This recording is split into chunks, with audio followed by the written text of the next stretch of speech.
Nakakarapok, nakakatanga. Kasi nga nagmahal ka ng sobra. Pero ganun na nga lang ba? Magtsatsaga na nga lang ba sa katiting na atensyon mula sa kanya? Hahayaan na lang bang makontento sa trato niya sa'yo? Kahit alam mo kung ano naman talaga ang deserve mo. Oo, alam ko. Hanggat maaari, magtitiis at magtitiis ka kasi mahal mo.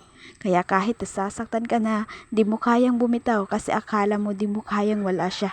Ilang beses mo na nga bang kinumbinsi ang sarili mo na magbabago siya. Pero hanggang ngayon, ganun pa rin, 'di ba? Napuno ka na lang ng mga pangako niyang magbabago siya na nauwi din pala sa wala. Ilang luha na nga ba ang naiyak mo sa bawat masasakit na salitang binibitawan niya sa'yo? Ilang pambabaliwala niya pa ba ang palalampasin mo? Gaano pa ba kasakit ang gusto mong maranasan para makita mo na di yan ang totoong pag-ibig na akala mo? Na di yan yung totoong pagmamahal na hiniling mo? Na di yan yung klaseng pag-ibig na karapat-dapat para sa'yo? Oo, pwedeng mahal mo siya. Pwedeng totoong mahal mo siya. Pero di ibig sabihin nun, totoong mamahalin ka rin niya. Siyempre, mahirap, masakit.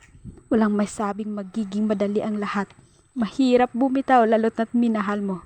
Mahirap magpaalam lalo na't sobrang mahalaga niya sa'yo.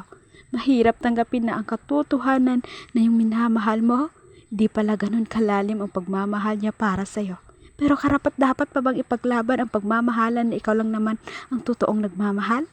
Karapat dapat pa bang kumapit sa taong inakala mo magiging pahinga mo, pero magiging rason na kung bakit napapagod ka lalo?